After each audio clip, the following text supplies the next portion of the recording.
Bueno, vamos para Villa Dolores. Beatriz, ¿tendrá algo? No, yo llegué después. Las damas.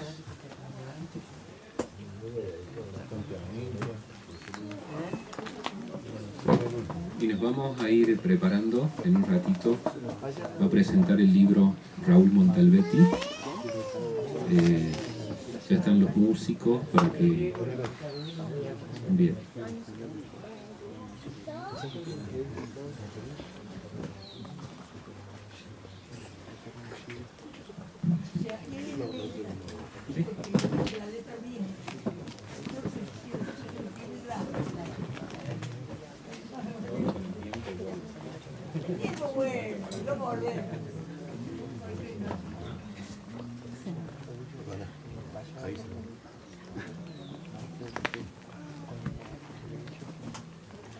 Vamos a aplaudir a Beatriz Tombeú. Vamos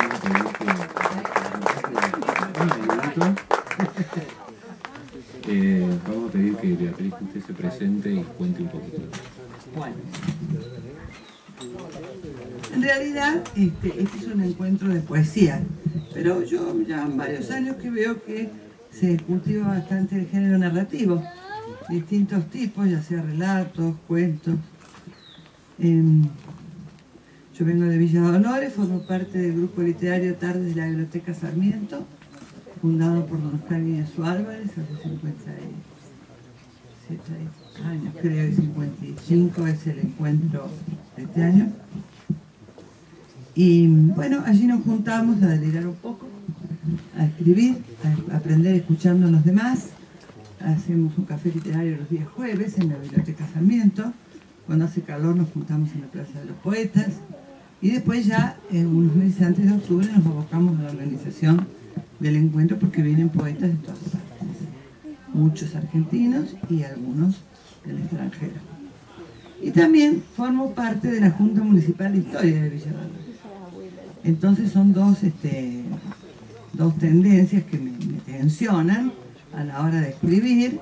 Y bueno, no les voy a leer una poesía. Mañana se cumplen 153 años del combate de Villa Dolores. Y nosotros, los argentinos en general, nos parece que la historia les pasó a otros. No nos sentimos identificados con la historia que atraviesa el país entero y las regiones donde habitamos. Esta ha sido toda una zona de grandes luchas entre unitarios y federales. Se enfrentaron puntanos, riojanos, con lo último que quedaba de la montonera que era el Chacho, la Legión de Voluntarios del Oeste, que era nombrada por el gobierno nacional, mitrista, a los fines de contener la plaza y empezar con la tan ansiada organización nacional, que teníamos constitución, pero las guerras civiles continuaban. Bueno, corría 1863 y en el escenario serrano el otoño pugnaba por pintarrajear de oro y cobre el verde altivo de montes y valles que dejaba el verano. Nuestras tierras bien sabían del eco hecho realidad de las luchas entre unitarios y federales. Ambos modelos para organizar el país se enfrentaban a pesar de que la Constitución Nacional se había sancionado casi una década antes. Frente al gobierno de la provincia de Córdoba estaba el doctor Justiniano Posse, que fuera posteriormente, como tantos de los nuestros, asesinado. En el orden nacional, el mitrismo triunfante después de Pavón acordaba con el jefe de los federales, el general Urquiza, el establecimiento del orden a sangre y fuego en todo el territorio del Estado a organizarse. Una división de guardias nacionales había sido creada con asiento en Villa Dolores. Era llamada Legión de Voluntarios del Oeste, un grupo muy pequeño. El gobierno de Córdoba había designado como jefe en el oeste a un sobrino del general Paz, el comandante Manuel Moreno Paz, un personaje muy cuestionado por su desempeño y además porque tenía fama de ser muy cruel y sobre todo con el enemigo. Él vivía en lo que después fue la estancia holandesa, en Las Tapias, que ahora ya de holandesa no tiene nada porque la heredó y la compró un nieto y la pintó de rosa, parece una torta de cumpleaños.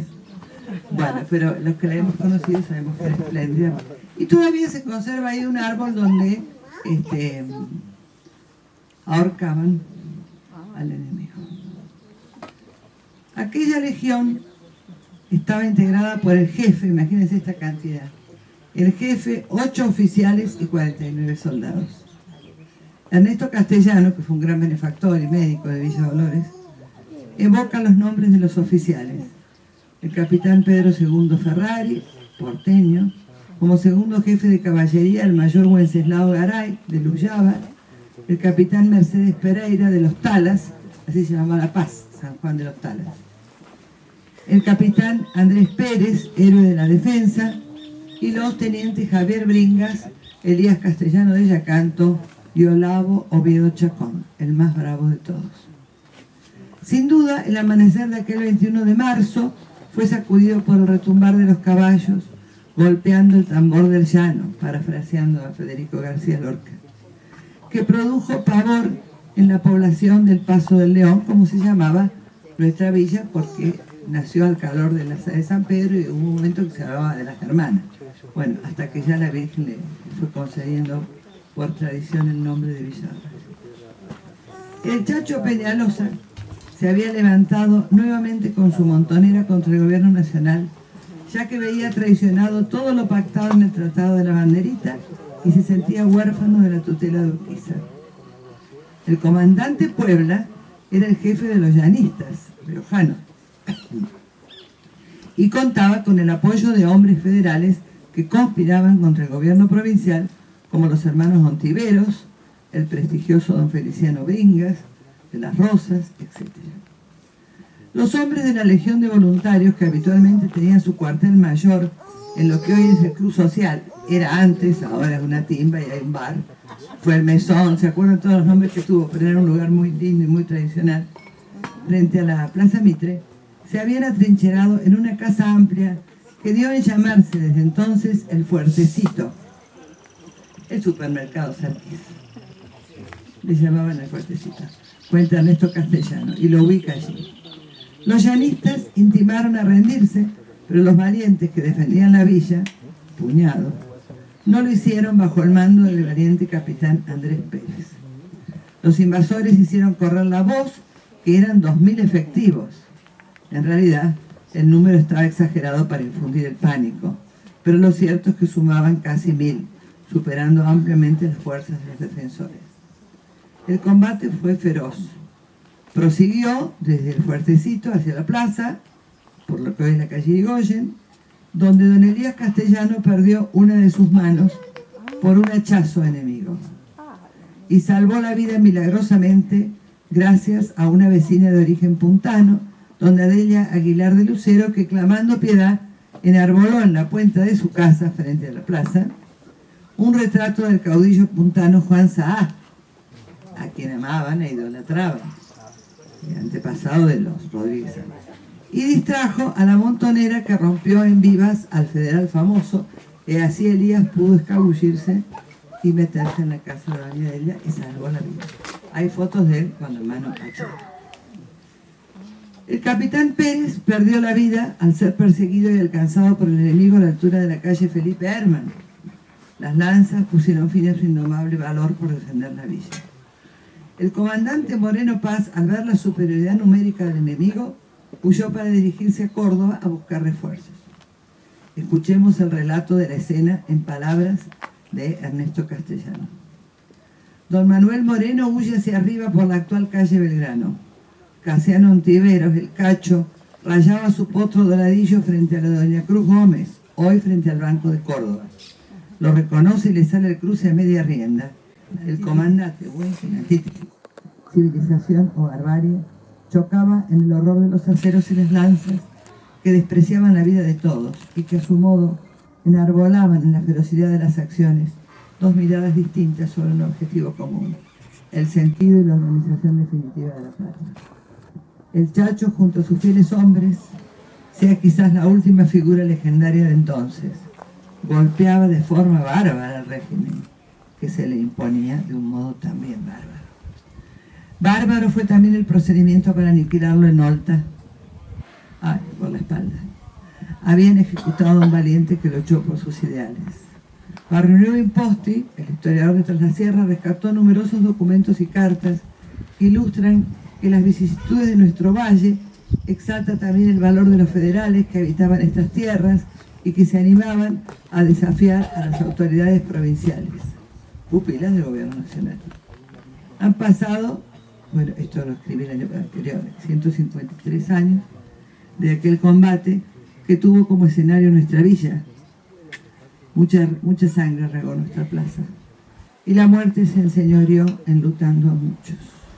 Después los llanistas siguen hasta San Luis, se da la batalla de la Angostura, donde estaba la capilla de Punta del Agua, que se ha destruido, se ha caído los otros días, a pesar de haber hecho gestiones para que la conservaran. Y volviendo, pasan a La Rioja y ahí viene la muerte de Chacho. Bueno, han pasado tantos años de aquel combate que tuvo como escenario nuestra villa y la muerte se enseñoreó, repito, enlutando mucho. Hoy el proyecto de un país federal, según lo establece la Constitución Nacional, sigue trabado por un poder central cada vez más acentuado, que pasa por encima de los gobiernos provinciales y municipales y desconoce deliberadamente la realidad interior del país. Y hace real aquel dicho popular: Dios está en todas partes, pero atiende en Buenos Aires.